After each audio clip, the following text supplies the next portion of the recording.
Don't you know they talking about revolution and it sounds like a whisper while they're standing in the welfare line,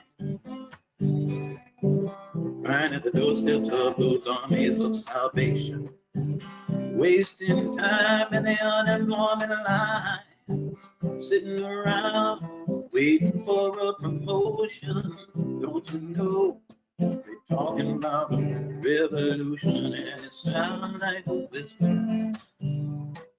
Poor people gonna rise up and get their share. Poor people gonna rise up and take what's theirs. Don't you know you better run, run, run, run, run, run, run. Said you better run, run, run, run, run, run, run. Cause finally the tables are starting to turn, talking about revolution. Finally the tables are starting to turn, talking about revolution. Oh, no. Talking about revolution. Oh, while they're standing in the welfare line, crying at the doorsteps of those armies of salvation, wasting time in the unemployment lines, sitting around just waiting for a promotion. Don't you know they talking about a revolution and it sounds like a whisper. Finally the tables are starting to turn, talk about revolution. Oh, no. Talk about revolution. Oh, no. Talk about revolution. Oh, no.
Really?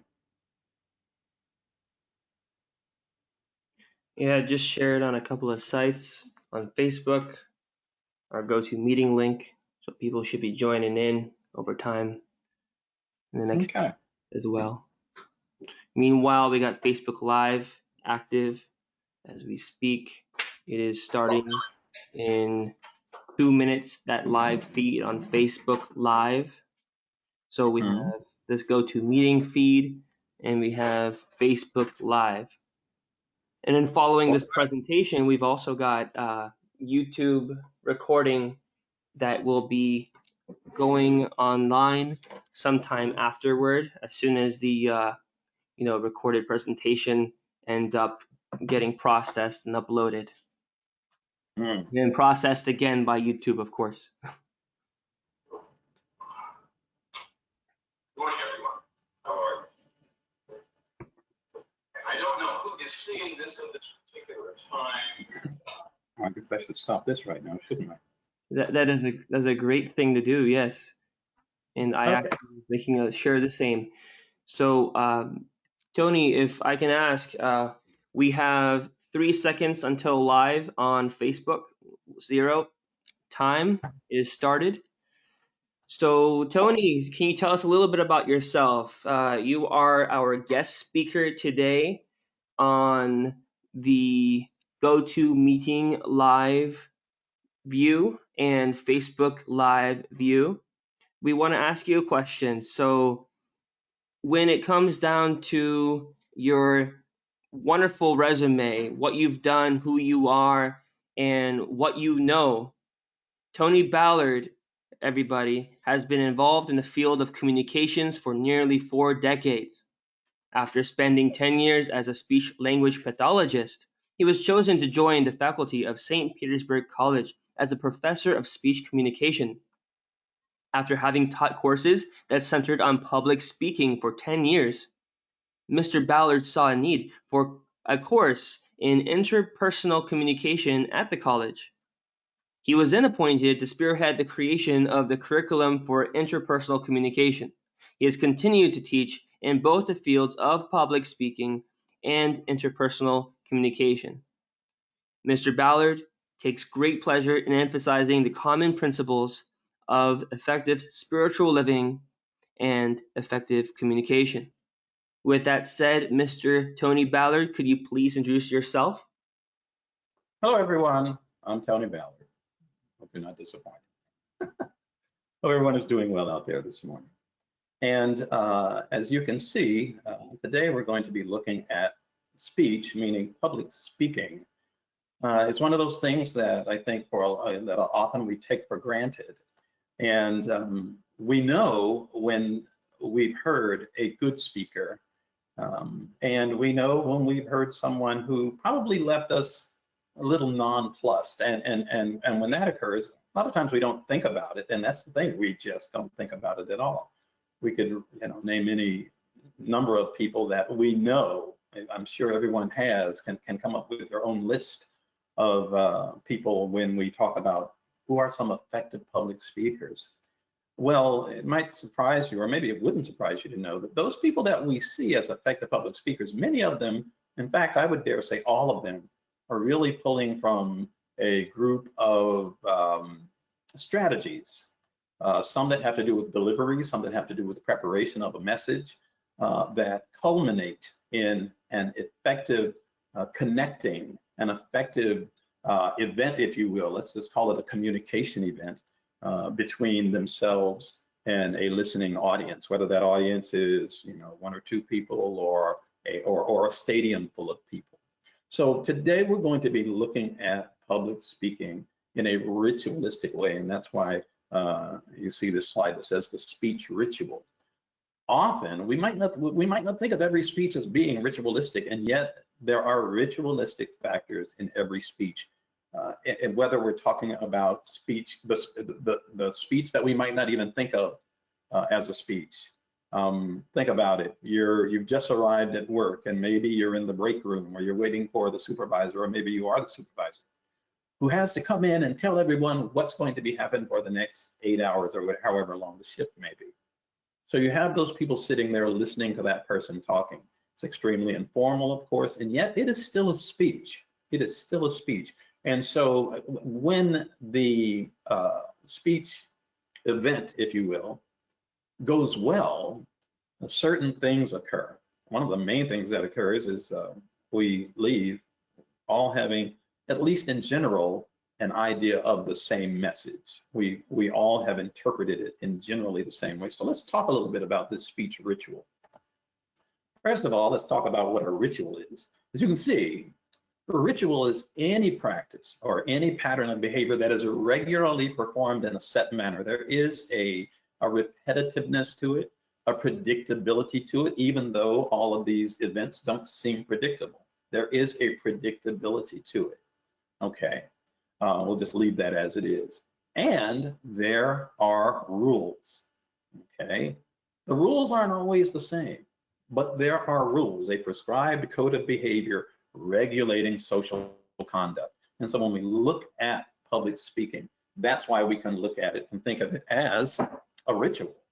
No matter what may be the setting or the venue, or whether the speech is planned or unplanned, there are pre-existing expectations that we have, even if we don't all agree totally on what our expectations may be. Okay, so once again, yeah, we're looking at this from a ritualistic standpoint because when we're talking about public speaking situations, there are certain aspects of it that are always ritualistic, whether we look at it that way or not. And for the effective speaker, they are aware of this, whether they think of it as a ritual or not, but they are aware of this and they prepare with that in mind. They prepare with their audience in mind. They prepare with the circumstances in mind. Where am I speaking? And so forth. Now, when we're talking about these rituals, we are sharing. I mean, that's why people come together to hear speakers. Think about right now, this is really a wonderful time to use as an example as a communications professor.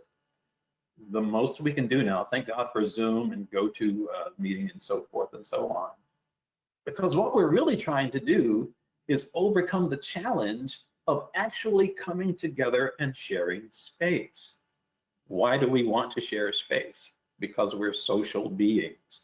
We need to share space because we need to connect. We need to connect. And so because of course, the current situation and so forth, obviously there are a lot of challenges that are basically right there in front of us in our need to connect. Think about those challenges and the lengths that people are going to. Some are just ignoring the risks. They want to connect with other people so bad. So you have people that are protesting and so forth and so on. You have people that are actually giving speeches about this. But the point is, we need to connect, and public speeches help us do that. Okay. And so in this particular case right here, yeah, we're using technology to try and circumvent the difficulties that are in front of us today. And so every time we come together, again, what we're doing is we're sharing in a ritual. We are sharing in a ritual. And in that ritual, there are functional roles. There are things that people are expected to do. There are behavioral expectations that we all bring into these situations, whether we're aware of it or not. And there is a psychological dimension of this whole thing that happens. When it goes well,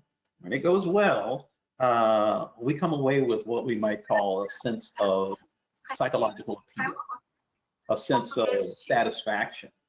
Okay, when it doesn't go well, we might not necessarily come away totally displeased, but we do come away feeling like, didn't quite do it for me. Okay, so let's talk about the functional roles first in rituals.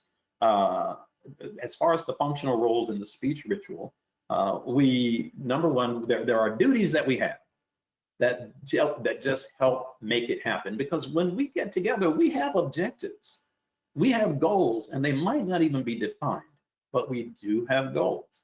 Okay, think about every time that you reach out to someone for whatever reason, you have a reason for it. Maybe it's social, maybe it's to get information, maybe it's to meet some kind of a ceremonial objective, but you have reasons for doing it. And so when we think about the part that we play, or the parts that we play in these rituals, in the speech ritual in particular right now, well, yeah, everyone has duties. Everyone has duties, okay? And what we all are expected to do is do what we can to make this ritualistic experience, to make it successful, okay? So that we can all come away with satisfaction. The reason that this is very important is when you think about it, often as a listener or an audience member, we'll go into a public speaking situation, certainly with our expectations, certainly. But what we're often not thinking about is that we have responsibilities too, and we're going to be talking about those. Okay, so everyone has duties, and the duties that we have in these settings, in these ritualistic settings, are all for the purpose of enhancing the experience. Enhancing the experience. To give you an example of when things don't go well, let's take it away from public speaking. Everyone has probably been to a movie somewhere. If you've ever been to a movie and you're sitting there in that big theater watching the big screen, everyone understands that there are certain rules that we are supposed to be following. Don't talk today, don't text, don't, silence your phone. You make sure you do all of those things. When we do those things, we are falling in line with the expectations of the experience. But we've all probably had those situations where someone didn't respect those ritualistic rules. And we might not be the kind of person that says anything, but it breaks the experience for us. We want that person to put their phone away. We want them to make sure that it's silenced and so forth. Okay. Yeah, everyone has responsibilities. We come into these situations with very specific expectations in mind, and that's a part of the ritual. Some of these expectations are based on the traditions that we are used to, based on the culture that we were raised and conditioned in, based on some historical factors that may be a part of the group that we grew up as a part of, or groups that we have been a part of, and also personal experiences. Some of these behavioral expectations are also based on just our personal preferences. I like to use examples from different forms of worship. I grew up in the South, Southern United States, and North Carolina, to be exact. And my upbringing was actually as Southern Baptist. And so my father would take us to different churches. Now, I'll go ahead and tell you, the church that we went to regularly, the minister was pretty good as far as speaking is concerned, but he was what my father called a lecturing minister. Basically, you would go and hear him, and his delivery style was very much like what you're listening to right now. Okay. And that was fine. But when he wanted to hear something that was more dynamic, something much more charismatic, if you will, we went to a different church, and the general term that was used was this minister, whoever it was good preaching. And yet, some of the very behaviors that these people call good preaching would be out of place in certain other situations. So when we're talking about traditions and so forth in regards to the speech ritual, the traditions aren't always the same. Okay, they're going to vary based on the people's traditions, based on their experiences, and again, based on their own preferences. Okay, and we can't always get in line all on the same as far as our expectations are concerned, but a lot of times we can soften our expectations that are based on our own personal experiences, and we can kind of get on board with what a larger group would find acceptable. Now let's move on to the psychological dimension. In a public speaking situation, if it's going well, there's going to be a connection between the participants, okay? There's going to be an effective connection between the speaker and the audience. But guess what? There's also going to be a connection among audience members. They might not be aware of it, but think about, let's say, a comedian. When a comedian is on stage, and if they're really hitting it that night, everybody's laughing at the same time. Okay? You might have that person who laughs out of place, and it kind of throws things off. Those people are connected in ways that they're not consciously thinking about, but of course they are. They are connected. Now let's take it away from that situation and look at some other types of maybe more formal public speaking situations. We know we're supposed to sit in general. We know we're supposed to be generally quiet depending on where you are, okay? Again, having grown up in the Southern Baptist tradition, quiet was not what people wanted in many of our gatherings. They wanted the people in the audience to talk back to the minister, preach, Rev, that kind of thing, amen. But imagine doing that in another setting where it would be considered inappropriate, okay? So there is a connection between the participants, and there's this agreement where, yeah, we're going to be following certain rules.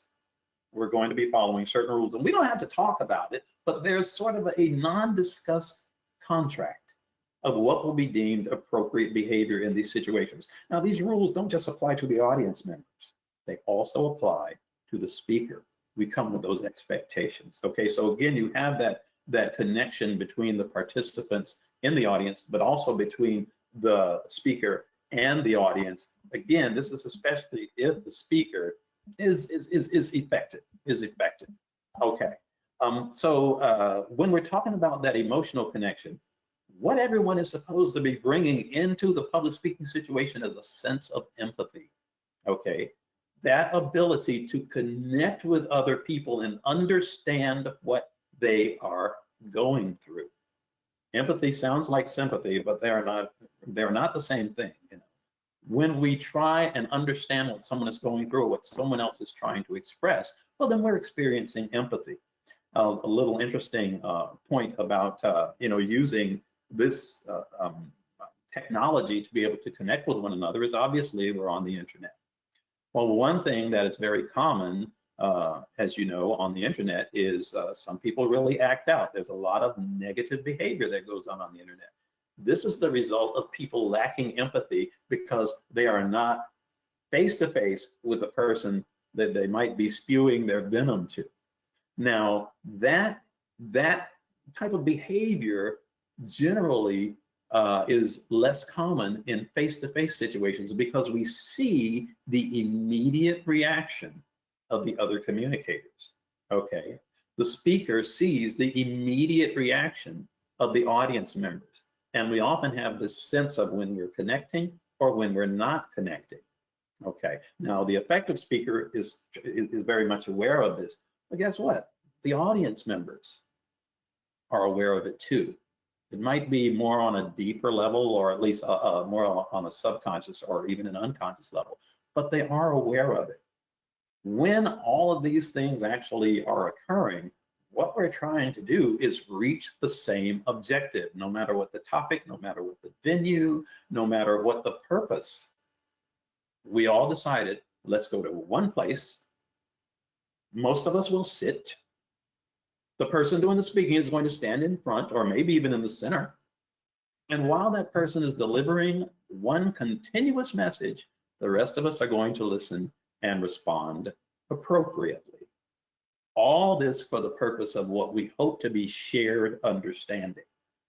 In the end, the hope is, yes, we all heard the same general message based on our own, differences and our own backgrounds and so forth. We might have interpreted a little bit differently, but the hope is that we will all come to the same conclusion at the end of the message that we heard. So again, in these shared rituals, do we need to think about these things? It's not as if we're going to dwell on them. The speaker will think about them much more than the audience members, but the audience members are also, they carry some responsibility in these rituals, and this is what we're trying to point out right now. Okay. Now, what about the ritualistic factors of the speech itself, or let's say the message itself? First and foremost, the message has to be clear. This is often easier said than done. It's very, very common that a speaker shares their message. I hope this isn't happening now, but you share the message, you think you've been clear, and yet at the end, you get all these questions about things that maybe to you were simple if you were the speaker, and yet you wonder, why didn't they get it? Why didn't they get it? It may have been any number of reasons, but some of it might have been a lack of clarity in the design of the message. Audiences come expecting a very clear message, and in that clarity of message, there are basically just three parts. There has to be a beginning, there has to be the middle, which is developed, and then there has to be a clear ending, so that when the message is over, again, we come away with a sense of completeness. I've heard a full message, okay? But in order to reach that result, there has to be some real clarity. There's clarity in the event. People know where to sit, they know where to go, they know when things are going to start and when they end. And also there should be clarity in the message. Also, and this is again more of these ritualistic factors, time matters. Time matters. It is determined by, why are we here? What's the function of this speech? And don't get me wrong, a lot of the things about time are determined on a personal level, but in general, people again come with expectations of, how long something is supposed to last, how long the message is supposed to last. And many of their expectations are based on their views, based on their personal experience. What am I used to? How long am I used to sitting? And I'll go ahead and tell you that younger people today have more of a problem listening to an extended message, okay? And the reason is because of the fact that their listening habits have been shaped in a very different way because of technology. And so when we come together and we, that will affect or does have an effect on the methods and strategies that a speaker has to use to hold people's attention. Because again, the audience, depending on their personal attributes, age, personal experience, knowledge level, and so forth, they bring their own set of experiential factors and their own level of knowledge, and even their own preferences that affect what they want to listen to, who they want to listen to, what will be the speaking style of the presenter, and so forth and so on. You have to face the fact that as a speaker, you are using other people's time, okay? And this is one of those things I try and get across to my students all the time is, let's say that you put together a very poorly planned message. And let's say your speech was only 5 minutes long and you've got 20 people in the audience. Okay, maybe you forgot you had to give this speech and you just kind of threw it together and you figure I can kill 5 minutes. Well, if you did that, you didn't kill 5 minutes. You killed 5 minutes plus 5 times 20, okay? Because you also killed or wasted the time of everyone that decided to come and listen to you. And so it's for these reasons that, as simple as this stuff is, the speaker has to consider, how long should my message be? How long should my message be? No matter how important it is, how much can I really expect my audience to truly listen? Not merely sit and be polite, because sometimes they'll slide into that, but to truly listen. Okay. Also, the speaker, again, we mentioned speaking styles, but you really need to think about, what should my speaking style be in relation to my audience? I once heard a speech professor say that, okay, if you were going to tell the story of the 3 bears to some, let's say, kindergartners, you tell the story that most people know. All righty, there's the 3 bears eating their porridge. Porridge is too hot. They go for a walk. Goldilocks comes along while they're gone and goes in. And if you know the story, you know how it played out. But if you take away the details, the story of the 3 bears is really a story of trespassing and illegal entry and destruction of property and so forth and so on. So again, it's going to change. The details are going to change. The elaborateness is going to change. The complexity of the message is going to change depending on the audience. You certainly wouldn't go to a group of children and talk to them about breaking and entering and so forth. You'd put it at their level. Well, that doesn't change with adults. We have to make sure that no matter how much we know about our topic, we have to gauge the level that the audience can really handle our information. And this is more challenging than it may seem to be. We have to remember there was a time that no matter how complex this information is, there was a time that I did not know this. There was a time that it was new for me.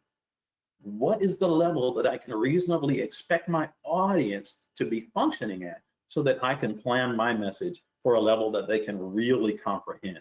And so that's another thing that we need to consider. All those human factors are a part of this ritual of public speaking. Now, when you are putting together a speech, and we're going to come back to this later if we have time, but you have to face the fact that every speech has a purpose or several purposes.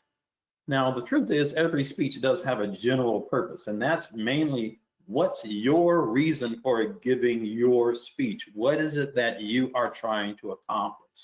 The 3 general purposes, as you can see here, is either you're trying to inform your audience, or you're trying to persuade them of something, or your speech is to meet some ceremonial function.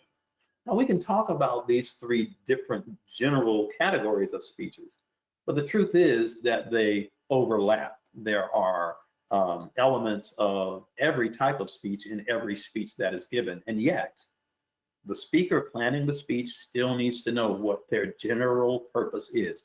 What is it that they are really trying to accomplish? To simply inform their audience with their information, which is basically what I'm doing here, or to persuade their audience, which might be to increase their belief in something or motivate them to do something, or simply to inspire them in some regard? Or does it meet some ceremonial function?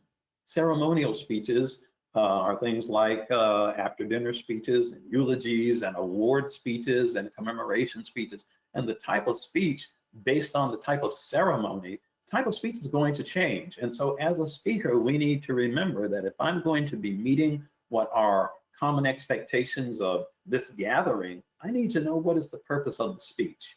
Okay, now moving on from there, along with the general purpose, you need to know what is the specific purpose. And this really has to do with what is it that I want my audience to do when I'm finished, when my message is complete. What is it that I really, what is the result I want with it? Okay. Now, this is not based on just what you want. Let's say you're a salesperson giving a presentation. We all know that there can be the unethical salesperson who does and says anything to get what they want from the audience. Or let's say the unethical politician who does and says anything to get what they want from the audience. And they'll use a lot of unethical means to do that. Okay, obviously this is wrong.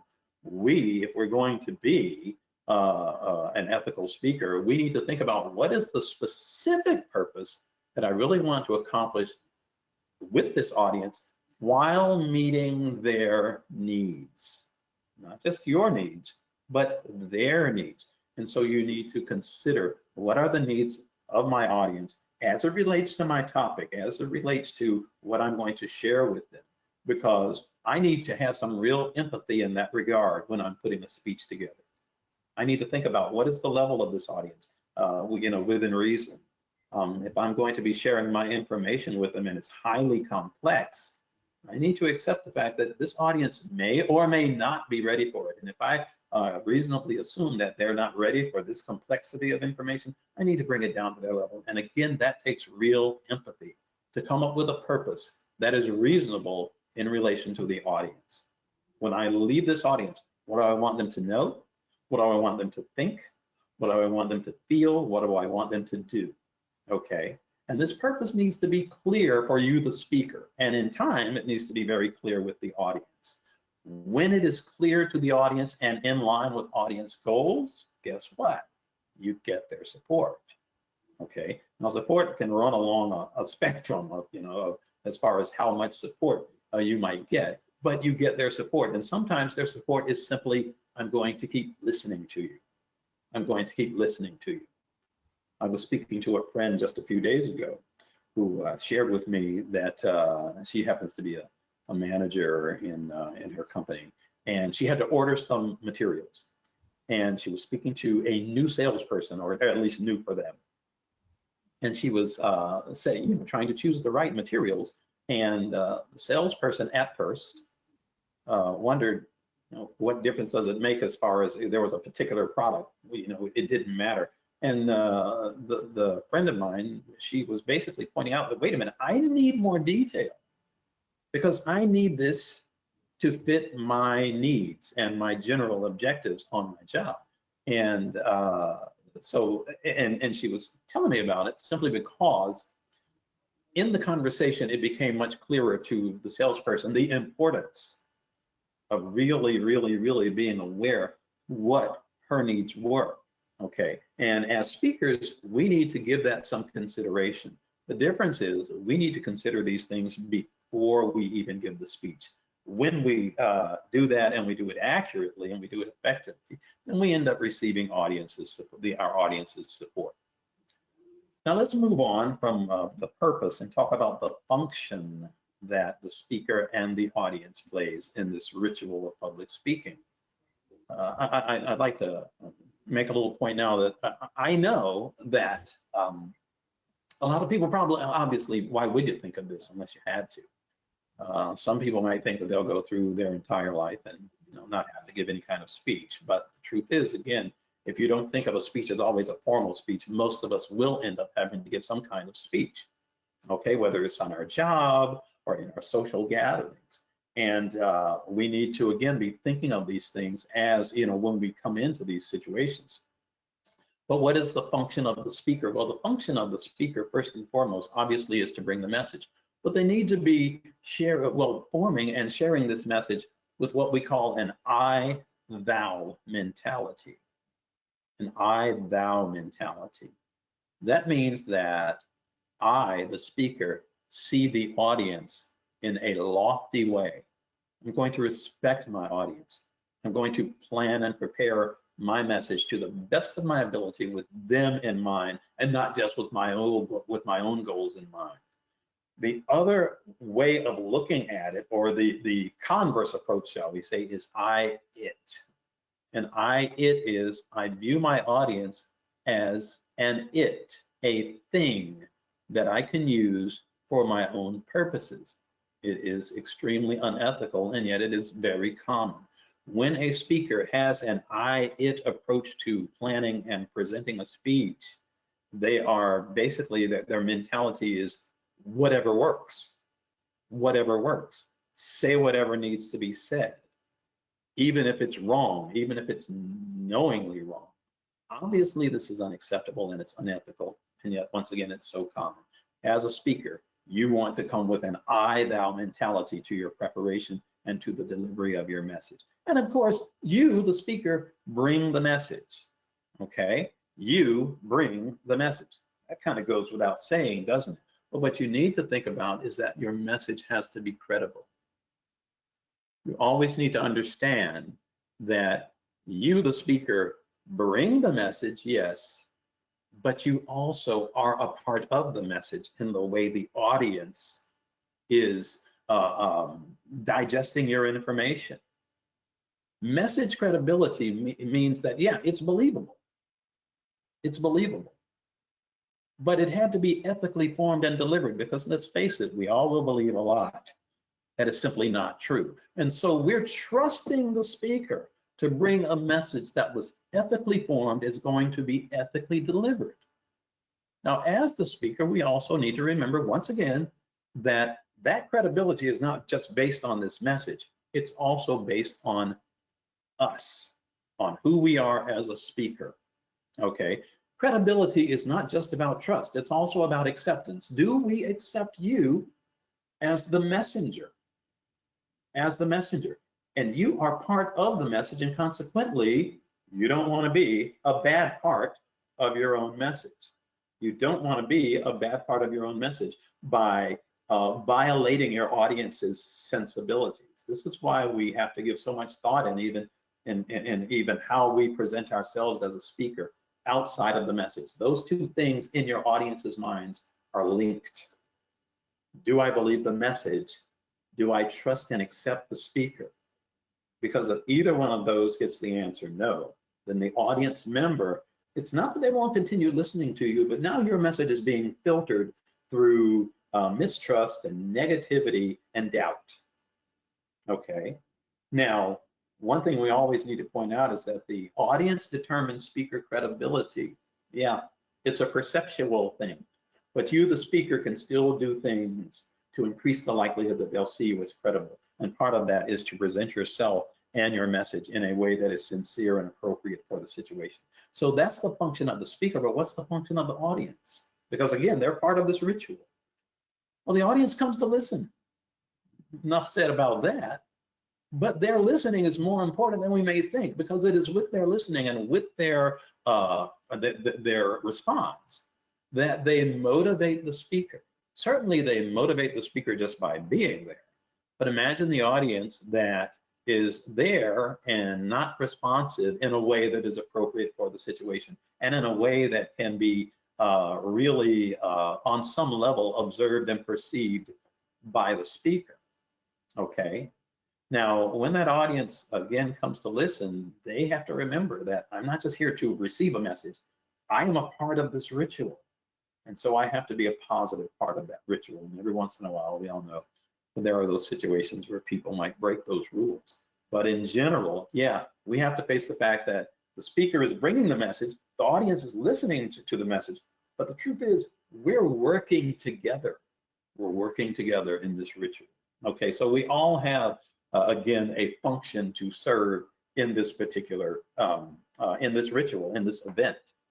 Now let's move on and talk about the expectations that the speaker and the audience members all bring to the situation. Again, some of these things are, they seem so simple, and they are. The truth is they are very simple, but simple simply means easy. Okay, let me rephrase. I just got that backwards. Simple doesn't always mean easy. Simple means not complicated. It really is simple, but it's not always easy. Okay, so what does the speaker bring in their expectations? Number one, obviously, they expect the audience to listen. They expect reasonable levels of respect. Okay, they expect the audience to show support, but as we mentioned before, the support that is shown by the audience is often culturally based. I can tell you about a time that I went to, this is as an adult, went to a gathering. It was a spiritual gathering that I was invited to, not to speak, but just by a friend of mine who was a part of this church. And they were having a special event. And the minister came in. He was a guest minister. And he got up and started delivering the message. And I will admit that as a speech teacher, I have to time speeches. And so when I'm listening to anyone speak after having done this so many years, there's this like internal clock that just comes on. I don't necessarily want it to come on, but it comes on. This gentleman had been going on for about 20, maybe 25 minutes when he said, my topic today is, and I will admit, inside, I went a little nuts. You've been speaking this long and you're just getting your topic. You're just getting to your topic. But guess what? He knew his audience. His audience loved him. I was the stranger in their midst. It might have been culturally not within my comfort zone, but it was definitely within theirs. And basically, as a speaker, he knocked the ball out of the park. Okay, so a lot of the audience support is based on their cultural, again, backgrounds. As a speaker, we should not be phony. We should not change who we are, but we do need to face the fact that that audience response is going to affect how we plan and deliver our message. Okay, so we as speakers bring expectations, but the audience also brings expectations. Okay, they once again, and I know that this is redundant, but guess what? Redundancy is a part of being an effective speaker. They expect their speaker to be prepared. They expect their speaker to be clear. They expect that speaker to be competent. They expect that speaker to be of good character and reasonably dynamic. Reasonably dynamic. Obviously, that's a scale that may be very high in certain situations, but lower in certain situations. Okay, and of course, appropriately formal. The rules of formality will change, again, from one culture to the next, from one venue to the next, from one situation to the next, and yet there are still rules. The rules aren't written down, they're not discussed, and yet you know when someone has broken the rules because all of a sudden people just might actually show shock or show disapproval. Okay. And the audience, again, expects the speaker to make a sincere attempt at connecting. Now let's talk about let's just say the elephant in the room, which is just basic speaker anxiety. They still expect, speaker anxiety is normal first and foremost. We need to point that out. It's normal. The audience still expects you to work beyond that. They understand you might be nervous. They're very, very understanding and even accepting of obvious anxiety. And, audiences are very supportive in that regard because we show our humanity in that way in most cases. But they still expect the speaker to make a sincere attempt at connecting with them. There is no excuse for insincerity. Moving on. Now, how do we know when we have reached a level of success in this speech ritual? Well, number one, that undiscussed agreement between the speaker and the audience basically occurs. We do come to that undiscussed agreement. We agree that the message was clear. We have a sense of completeness. We have a sense of closure. The audience leaves feeling that their time was not wasted. One thing you need to understand also is, even though they might have heard the same message, most audience members are going to forget most of what you say. It's basically part of the human condition. And yet, what they will take away from your speech is a positive sense that they have been served well on some level. Okay? They will feel that their time has not been wasted. And of course, communication has occurred. That is the sign of ritualistic success in public speaking. When we left, how did we feel about the message? Even if I heard some things that I might disagree with, how did I feel about it in general? Did I feel offended? Did I feel that, again, my time was wasted? Did I feel that, wow, that just went right over my head? Or on some level, did I, as a speaker, feel a sense of connection? And did the speaker, if I am the speaker, did I feel a sense of connection with that audience? Okay.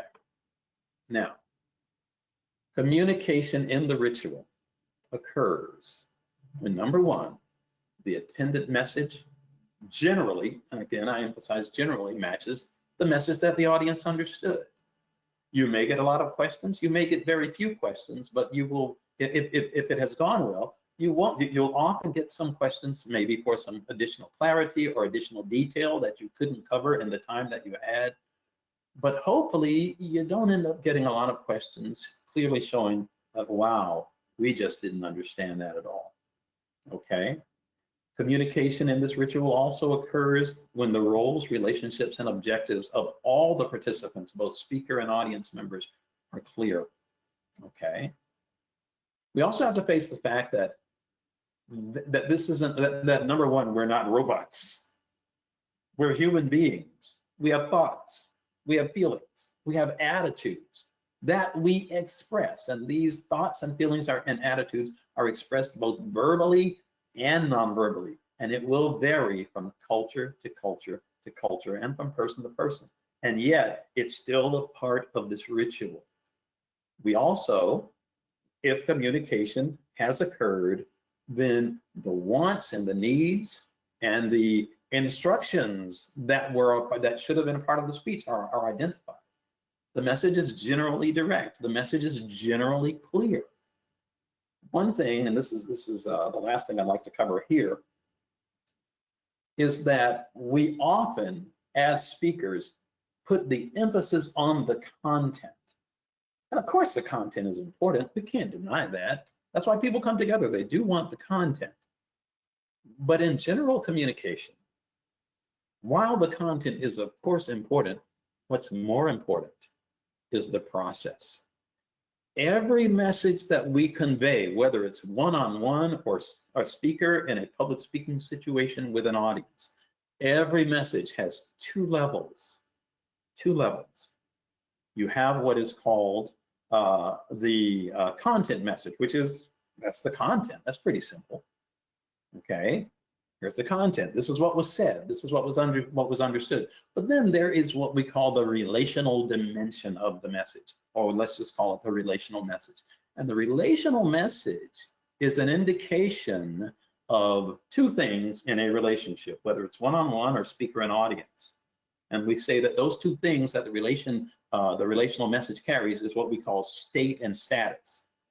The relational message is an indication of the state of the relationship. Are we with one another? Are we on the same page? Do we understand one another?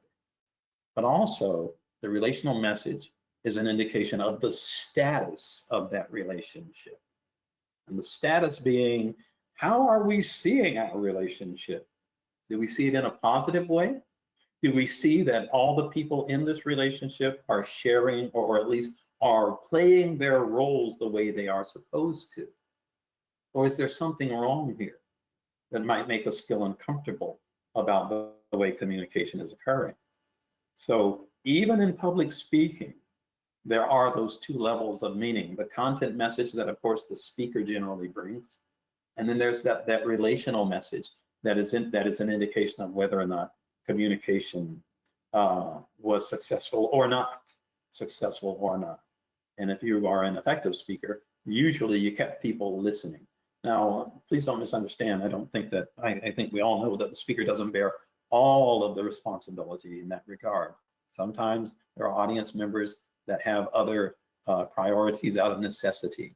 But that not being the case, hopefully we can keep delivering our messages in a way that keep people listening without trying their patience as far as time is concerned. Okay, so once again, this whole thing about speech being a ritualistic process, that ritual will occur whether it's positive or not. But when it's positive and effective, we meet those expectations that people bring into it. It can be met on a couple of different levels. There's an old Greek saying, and I'll finish with this, and at least with this segment. There's an old Greek saying that says, when Demosthenes speaks, the people say how well he speaks. But when Achilles speaks, the people say, let us march. And what that means is when Demosthenes speaks, we love to hear him talk. He is so entertaining. He's eloquent. Now maybe Achilles doesn't have that eloquence. Maybe Achilles is not as entertaining as Demosthenes, and yet there's something in the way he delivers that message that makes us want to get up and follow. That's what an effective speech can do. Maybe they won't literally follow you, but they'll keep your words and your thoughts in their mind, and they'll find value in it. Okay, now I'm going to stop right here for a moment and see, are there any questions? In public speaking circles, there is a general message that says, you've probably heard of the KISS method, KISS, I'm sorry, which is, I'll keep it nice and clean, keep it short and simple. Okay, I'm going to assume that there are no questions at this time. And for the next few minutes, we're going to go ahead and just talk about, okay, now that we've determined that this is a ritualistic thing, how do we go about putting a message together? Well, it might be simpler than you might think. Unfortunately, often when it's time for us to put together a message, we sit down, we've got a blank sheet of paper, which we might think of as our canvas, and sometimes nothing happens, or sometimes too much happens. So right now we're going to talk about how do we go about preparing a speech, no matter what the situation is, or no matter what might be the reason for this speech. Whenever you're preparing a speech, the first thing you always need to think about is your topic. Yeah, what's my topic going to be? Simple, but is it? Very often people get stumped just by having to come up with a topic. And one of the reasons is because they forget about their most important starting point. And their most important starting point is themselves. You should always begin with you. What are your interests? What are your experiences? What is your area of knowledge or your areas of knowledge? And what are your concerns that you can start pulling from? This doesn't mean you don't have to go out and get other information, but at least as a starting point, you don't have to manufacture interest. You don't have to manufacture enthusiasm. You actually already have a starting point in that regard. But we do need to point out that you do not want to confuse topic with subject area. A topic choice is very, very narrow. It's very narrow. It is not general. Like, again, a subject area is, let's say, we're talking about the Baha'i faith. Well, if I'm going to tell you and say, I want to tell you about the Baha'i faith, guess what? I could talk until the end of time because there's so much. I need to, it's not that it's not okay to start out that way, but somewhere in there, I need to know what aspect of this spiritual walk do I really want to pinpoint. Then I can choose a topic. It's not general. It is very specific, it is very narrow, and it is very focused on just a very narrow aspect of this general subject area. Many people make the mistake of you know, they'll come up with a topic that, you know, that they think is a topic, let's put it that way. And it really is just a subject area. Why in the world is this a challenge? It's a challenge because if we are going to, I'm going to go back for a second here. If we are going to choose a topic that's based on our own interests, experiences, knowledge, and concerns, guess what? There's a lot, because you already know so much. And yet you have to approach an audience with a much narrower aspect of all that you know in that one subject area or that one topic. So yeah, it needs to be specific, it needs to be very narrow and very focused. Now, we already talked about purpose, but once again, you need to know what your purpose is. What's your general purpose? Again, am I here just to inform? Am I here to persuade? Am I here to entertain? Am I here to do some combination thereof? And then next to that, once again, what's my specific purpose? What is it really that I want to accomplish with this particular audience? You need to know who that audience is to know what your specific objective is. And then you need to be able to know what are the main divisions of my speech? What are the main parts of this big idea? Because that's really what your speech has, one big idea, and that's your topic, but you have to chop that down or cut that into separate parts. What are the main points that you want to emphasize? And you don't want to have more than 5 main points. Why would 5 be the limit? Because beyond 5 main points, and this is basically how you decide to divide your information, beyond 5 main points, people have more and more problems remembering. Why? Part of the human condition. You want to limit yourself to 5 main points. And admittedly, there are some people that out of necessity may have to violate that rule. But you do need to know that if you are sharing more than 5 main points in a speech, you are making it more difficult for your audience to mentally organize your information and hold on to more of it in their memory. So you need to know what your main points are. I mentioned the big idea. The big idea in academic circles would be called your thesis statement. Okay, that big idea is your speech plus the main points. And it is basically one statement that mentions nothing but your topic and your main points. This is your starting point. Why do I have something there about racquetball? Because that's I love racquetball. I play a lot of racquetball. I play so much racquetball that if I wanted to talk to you about racquetball, you couldn't leave for days. But you wouldn't listen for that long, would you? No, you wouldn't. You'd listen for maybe about 5 minutes, and then you'd start looking at your watch. You might be looking at your watch already. When I'm talking about, let's say again, if I choose to talk about racquetball, I might have to settle on one thing. Racquetball forehand. How do I hit a racquetball forehand? And break that down into just 3 main points: the stance, the grip, and the swing. If I chose to talk about the Baha'i faith, I might have to settle for a very brief history of the faith, the basics of the precepts of our faith, and how you could possibly find more information. Okay, bottom line is, I have to face the fact that it doesn't matter how much I know. I have to keep it simple for my audience so that I'm really not trying their patience with excess complications or excess complexity rather, but I'm also not trying their patience in regards to how much time they're willing to give this topic. It's good to know who your audience is. It's difficult to find out, but if you can do what is called an audience or situational analysis by actually considering that audience before you've even written the speech. How old is this audience probably going to be? What are some of the cultural attributes that they may have? Sometimes things may come into play like age, socioeconomic level, religious backgrounds, lifestyle choices that and ways of thinking that may be a part of how they process your message. You need to think about this before you have gotten in front of that audience and given that speech. It may surprise some of you to know that even professional speakers, let's say they're out there on the speech circuit, they're traveling the world when we're able to travel the world, and most of the time they're speaking on one thing. Often they're only giving really one speech, but they're tweaking it for each audience, and that's what we have to do. It's not just based on what we know and what we love. It is, who is this audience and how can I customize this speech just for them? And once again, I mentioned audience analysis where you're doing, you're trying to find out as much about your audience as possible. Well, sometimes you can't. Sometimes the only thing you have is, what's the situation I'm speaking in? Where am I going to be speaking? What's the time of day that I'm going to be speaking? How long will I have to speak?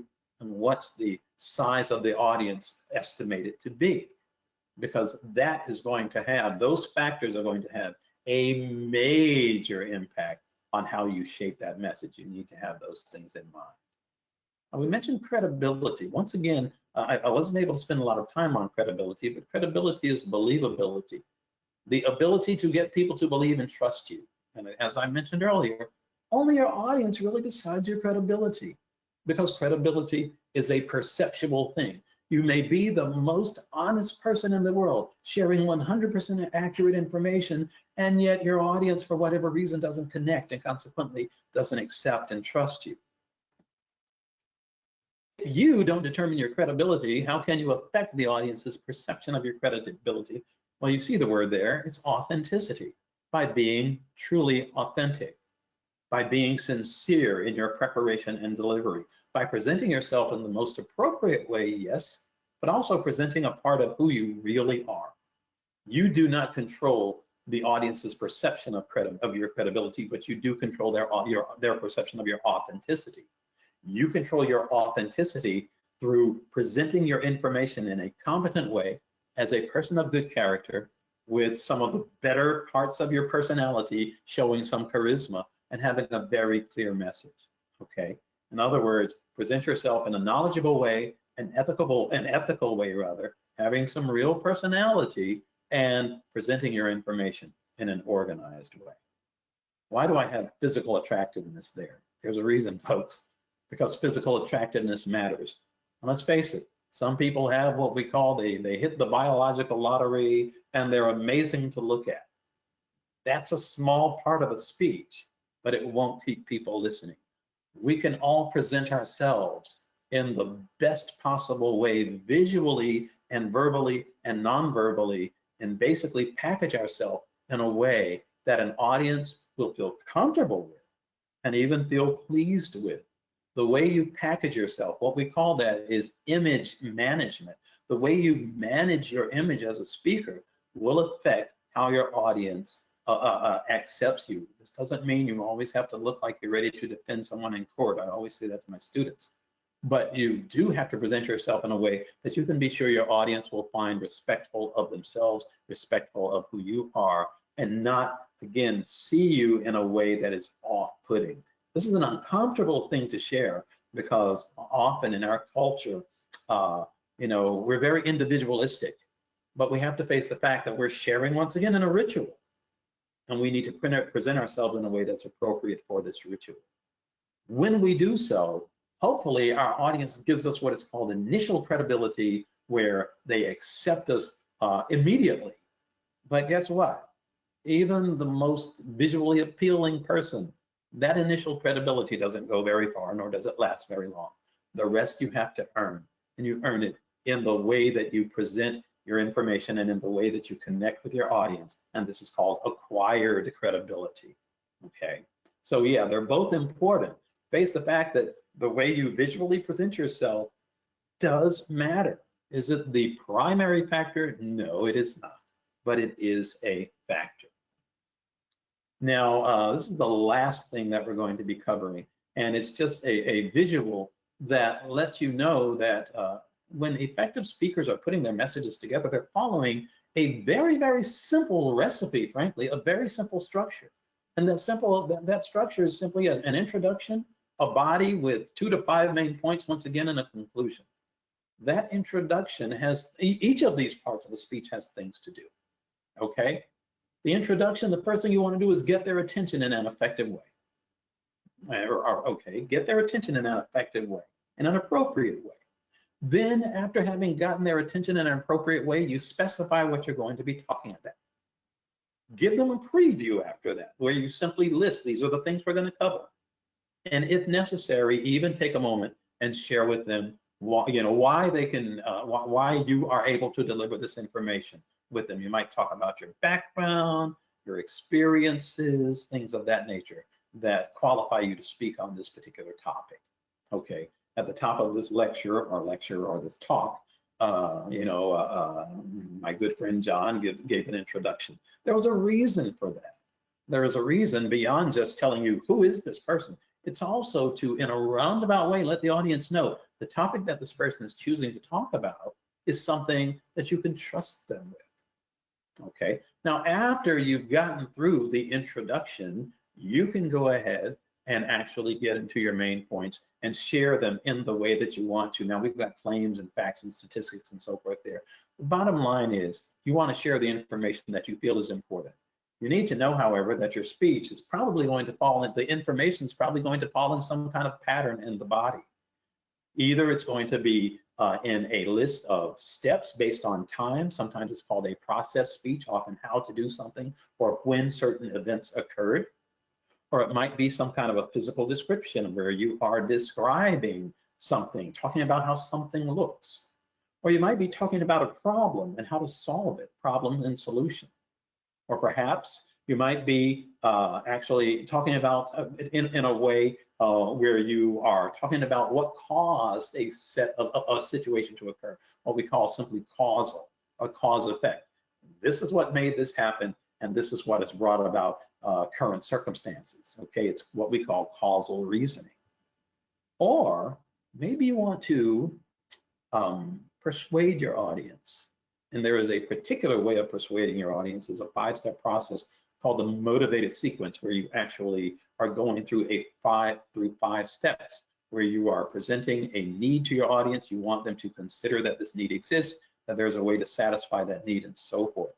The main point here being, you need to understand that effective speakers have a pattern that they usually are falling in. Now, one extremely common pattern, and this is the last one I'll list, is what we call the narrative pattern. Everyone has heard speakers that either their whole speech was their story or was a series of stories to make a point. That's what the narrative pattern is. And you may choose to just tell your life story as it relates to that situation. Guess what? Your information is falling into a pattern, and that's the narrative pattern. The main thing here is you need to know that your information needs to be logically sequenced, so that, again, from your audience's standpoint, remember that thing, empathy? You need to be thinking about not, is this clear to me, but will it be clear to them? Will it be clear to them? And if it's clear to them, well, then you've done your job. But do know that you have some choices to make there. And then finally, after you've covered all of your information, whether it was to inform them or persuade them or simply to inspire them on some level, you then have to summarize and close. Now, admittedly, some speeches don't need a summary. A lot of ceremonial speeches don't need you to relist your main points, but you do need to close. Okay.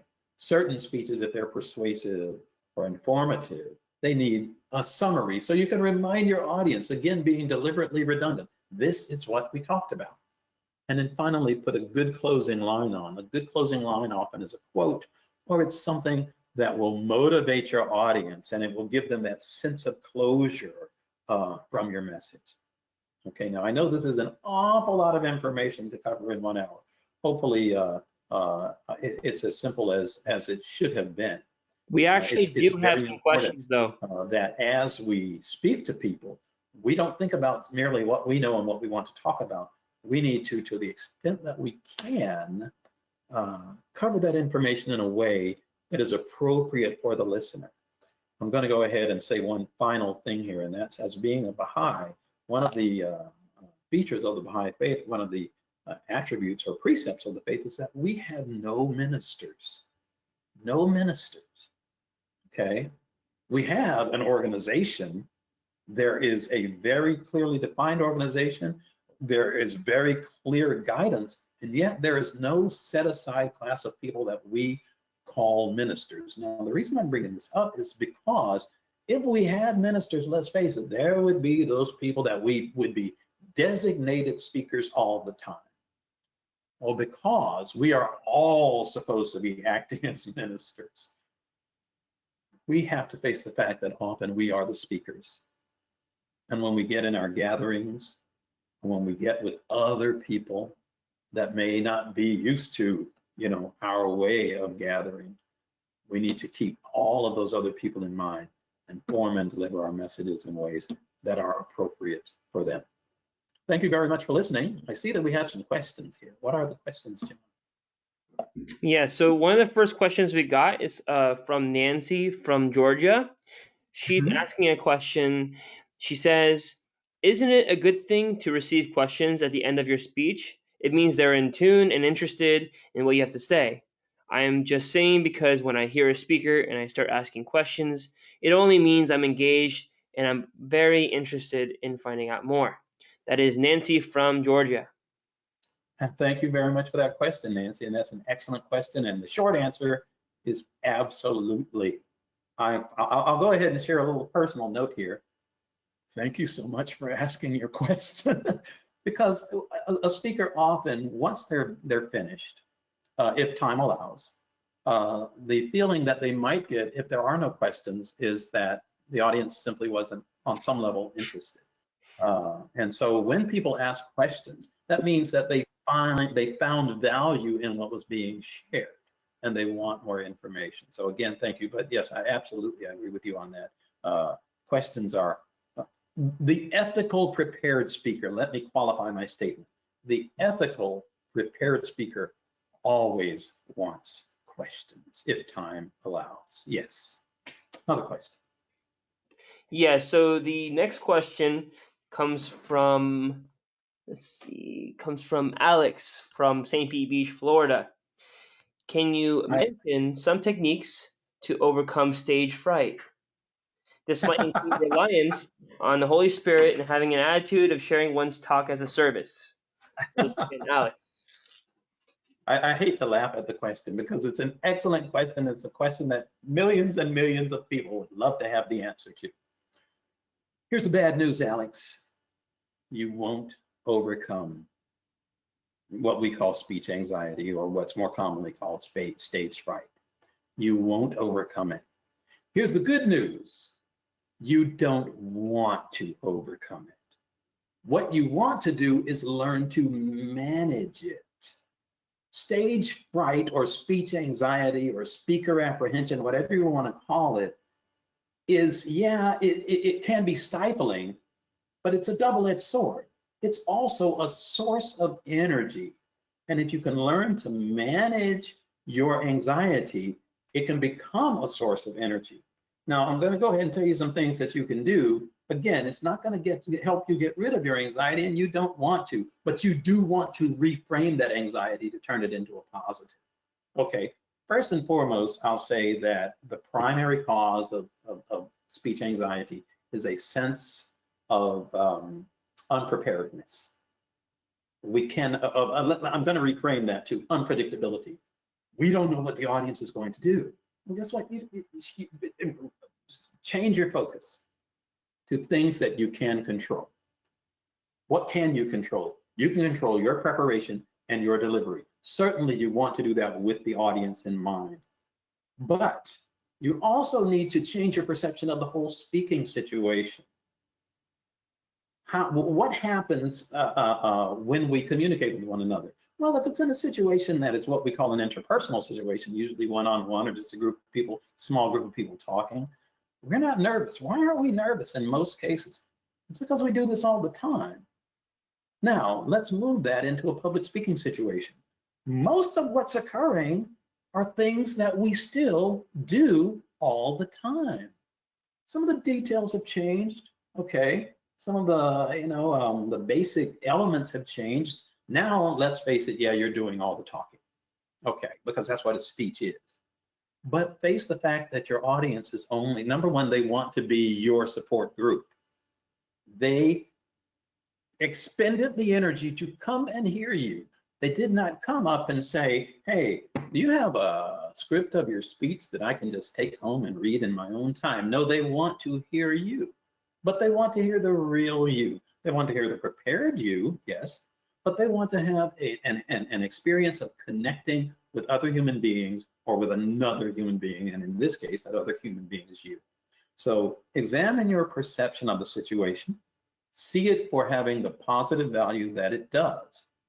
Face the fact that people are coming to hear you because they really want to hear you. They're not doing something they don't want to do.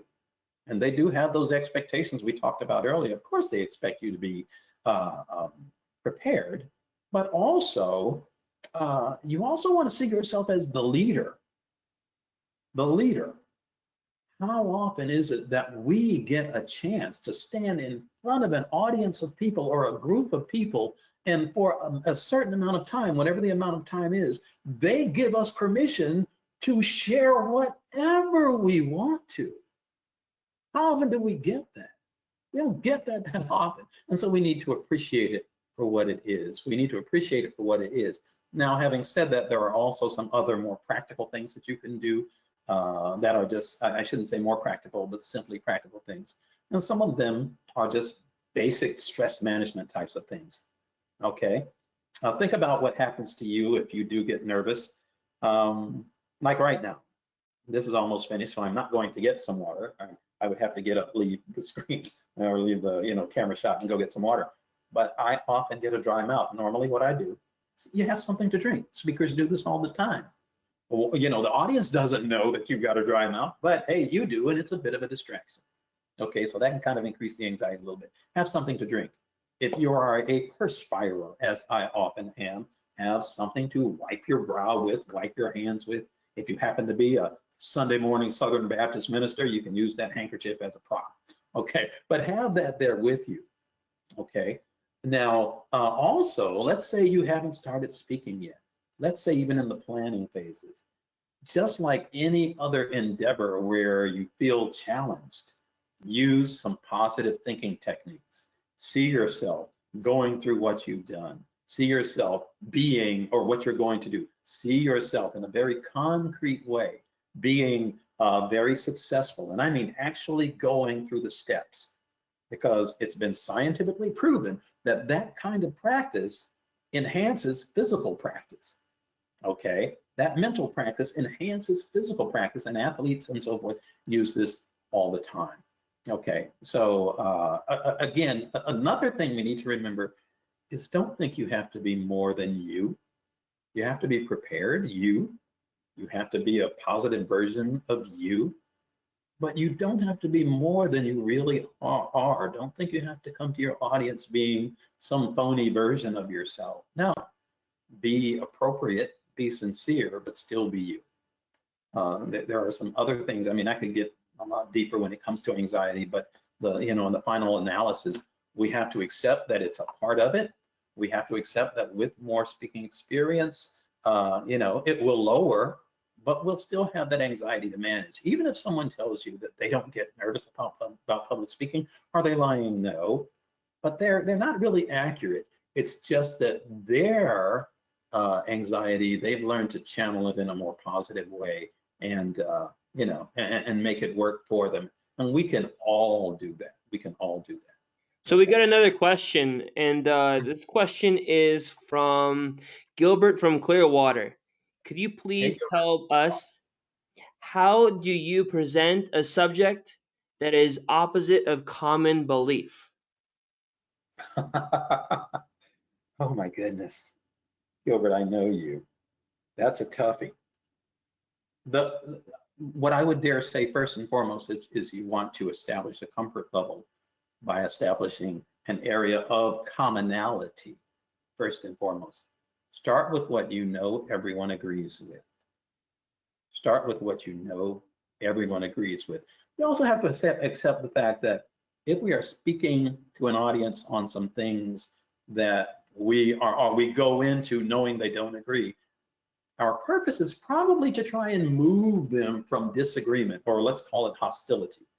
And we're probably trying to persuade them in our direction. So how do we do that? Well, there are many different ways, but in general, what we're trying to do is slide them along the spectrum of persuasion from absolute hostility to something closer to support. And often looking at support, or agreement, if you will, might be unrealistic.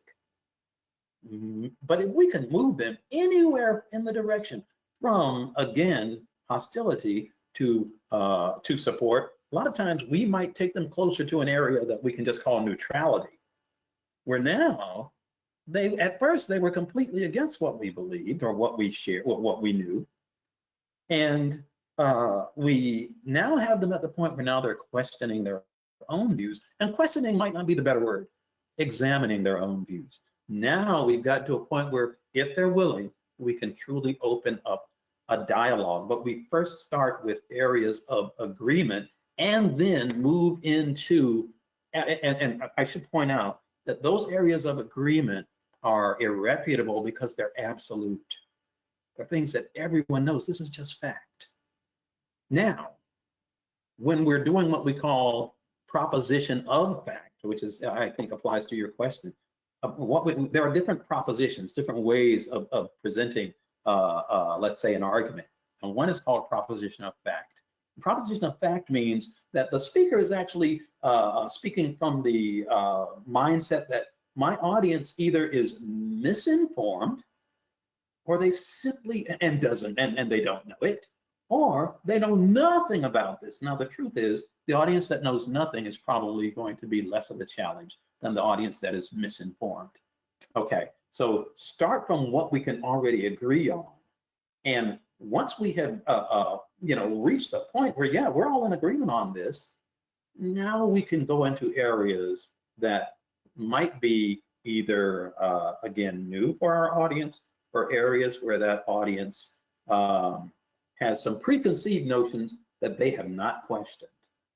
And once we can get them questioning their preconceived, unfounded notions, we can possibly open up a door for a greater dialogue, maybe even an ongoing dialogue. The truth is about persuasion is it rarely happens in just one shot if you're dealing with a hostile audience, unless they're just they're ready. Effective speaking, especially effective persuasion. Number one, it's not science. I wish it were. It's a combination of science, art, and luck. And a lot of times it means we have to keep going back. The science is the facts, the statistics, the irrefutable absolute information. That's the science.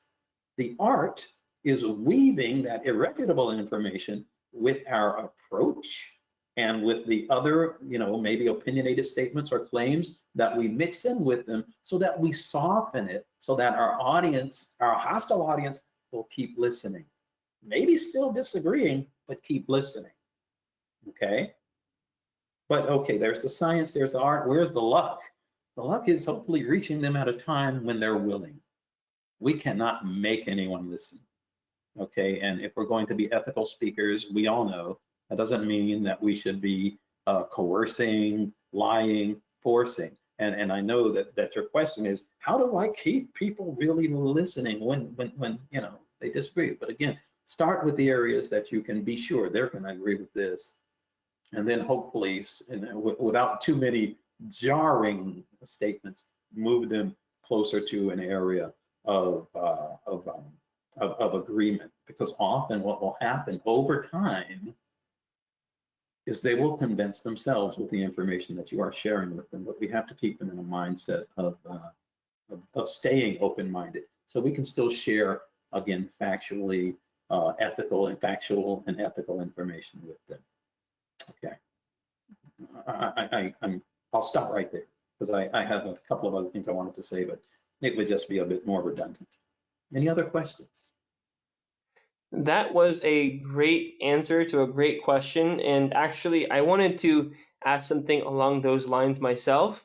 And Sure. The question specifically is, would you recommend, or how would you recommend talking with people about subjects such as, well, the biggest questions in life, like the existence of a God, and most importantly, talking about spiritual concepts that could be a little more difficult for people to get just because they haven't been exposed to it before? How would you, in this concept, like Plato in the allegory of the cave, explain something to people who haven't yet grasped, or they never knew they had the capacity yet to grasp these kinds of concepts? Well, I think the first thing we have to do is meet them where they are. Okay, and that doesn't mean just physically, but mentally. If we can meet them where they are, and maybe even again put them in a questioning mindset. and face the fact that part of communication and persuasion is voluntary participation. And when people don't want to participate, number one, and I know this goes without saying, but we obviously can't force them to do so. There's a little bit of beating of the bushes that goes along with sharing these high-level types of discussions. There is some beating of the bushes. When I say that, I mean, yeah, sometimes, we want to qualify our audience, but how can you qualify an audience that you don't know where they are? It's very difficult. And so some of it, again, that's where some of the luck comes in. But once they have agreed on some level to participate in opening up a dialogue, we have to tread very lightly. I'm going to share a personal story to make the point. As you all know, I'm Baha'i, and I didn't grow up Baha'i. I grew up Southern Baptist, and part of the general belief, whether it's cultural or not, was you don't even listen to other possibilities. Now, did anyone say that to me? No, but it was in there. And I still remember the first time I heard about the Baha'i faith, I shut down mentally. If it wasn't saying Jesus, I wanted nothing to do with it. Okay. Now, it wasn't the speaker's fault. They were very kind. They were very kind, very loving. But it wasn't packaged in a way that I was ready to hear. Okay. And Abdu'l-Baha and Baha'u'llah both talk about the fact that, yeah, if they're not ready, you got to keep on walking. The way Jesus said it is you can't put new wine into old wineskins. Sometimes people just aren't ready. But if we don't come in beating people over the heads, if we emphasize areas of commonality, hopefully they're more willing to keep listening. There is this text, I do not remember the author, but it's called "Come, Let Us Reason Together, Saith the Lord." And that's a passage from the Bible that emphasizes reasoning. Well, that means that we've got to find those people and approach them in a way that, number one, won't be off-putting to them. That means that, yeah, a lot of times we've got to shorten our message, keep it shorter than we might among Baha'is. We've got to, and I know that's not what you're just asking about, but to stick with that example, we've got to shorten our message. We often have to simplify the message. Again, face the fact that my level of knowledge does not dictate what is appropriate for this particular situation. For this particular situation, maybe my first job is not to run the person away with too much information or with making it too complex, even though I'm bursting at the seams wanting to share this message. And so, again, it might be, instead of sharing this complex story, I might have to break it down to just a few things that they're not just ready, but willing to listen to. And, accept the fact that while we would love for them to stay and keep listening, some people are going to hear something that they're not comfortable with, and they're just going to go. We need to be willing to accept that. Okay. But we're told still, speak lovingly and share with people, in a way that, again, that's, the words aren't comfortable. That's just my words, that are generally comfortable in the way that it's presented. We can't change the facts, but we can present it in a way where the level of information we're giving them is hopefully within their sensibilities, so that they're still willing to keep listening, maybe even if not in that sitting. Okay, I said I was going to share a personal story, and I said the first time that I heard about the faith, didn't want to listen one bit. So how do I sit here as as a totally 100% believing Baha'i? It is because the second time that I encountered a believer and entered a dialogue with that person, number one, I was ready, but also the way she presented her information did not fill me with such a level of discomfort that I shut down the dialogue. Okay, don't get me wrong, there was a little bit of discomfort about certain things, but she fed me in small bites and took me along and allowed me to determine, how do I want to go along on this journey? And well, again, here I sit today. But I think it was with the gentleness, with the small bits, with the staying within my comfort level. And you can feel people's comfort level often with what they share with you. You can define what the comfort level is. Okay.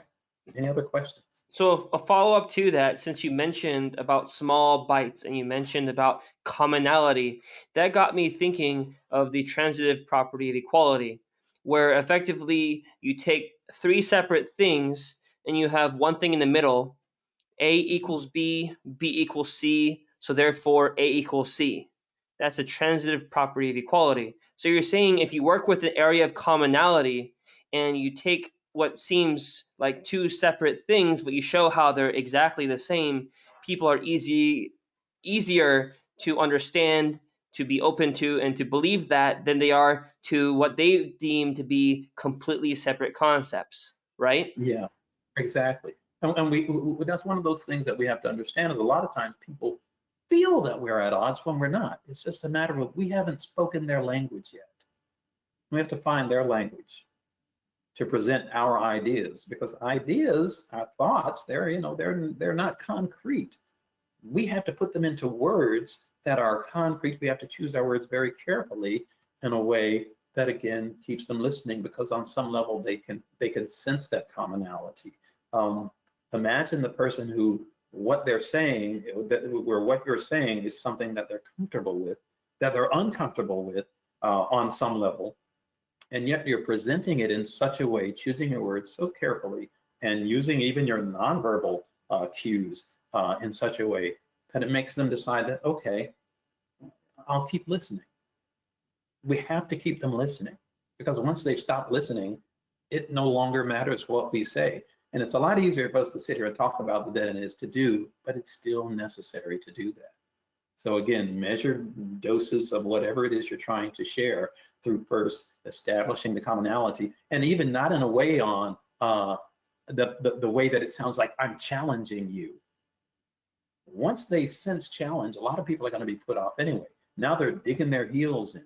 Now they're building walls.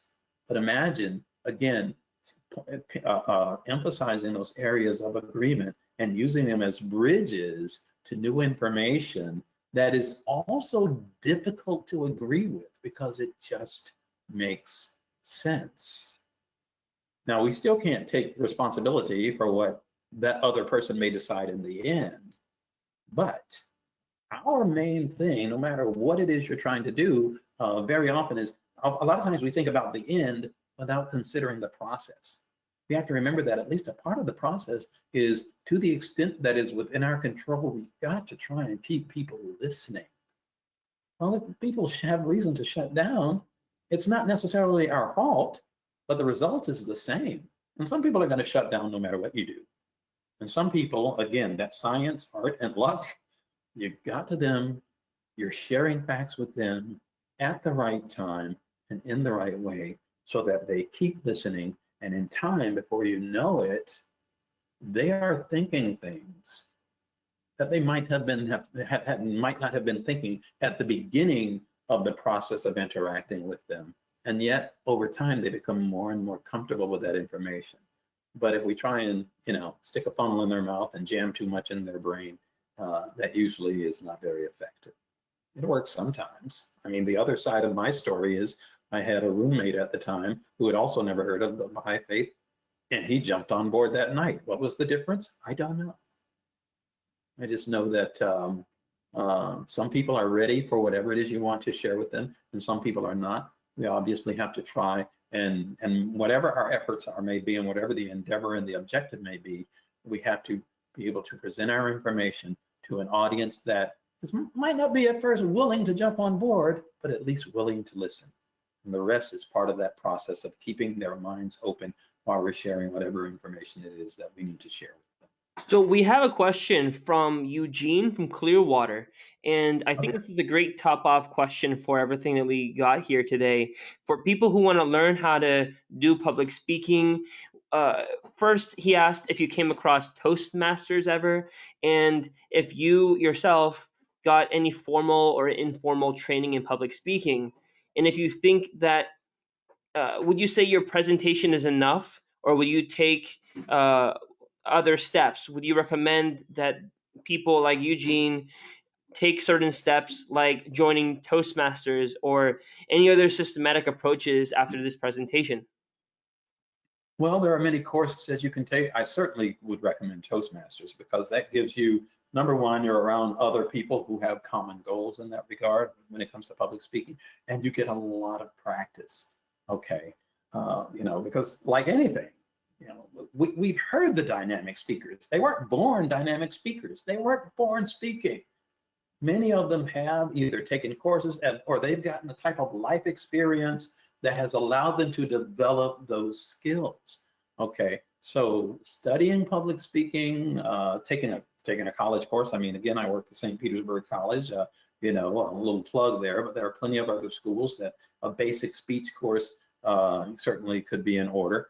And I would dare say, taking more specifically, a public speaking course, particularly for someone who is truly motivated. That's always a good idea. Public speaking, the study of public speaking and the ability to share with people, in various venues through the process of a public speech, it certainly was, it's a worthwhile endeavor. It's a worthwhile endeavor.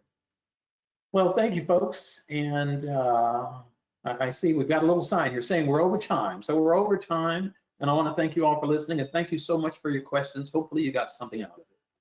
You all have yourselves a good day and a good week. And please, please, please stay safe. Bye-bye. And most importantly, if anyone has any further questions as a result of listening to this and you're listening to our past recording, please leave comments on this video. If you're on YouTube, on Facebook, we will get answers to you. We will try to ask Tony himself and get those answers to you. Again, on the Facebook page for Baha'i Center of Clearwater or the YouTube channel, if you are listening, please feel free, ask your questions in the comments below, and we will be more than happy to get back with you. Thank you, Tony, so much for appearing today. Thank you. Goodbye, everybody.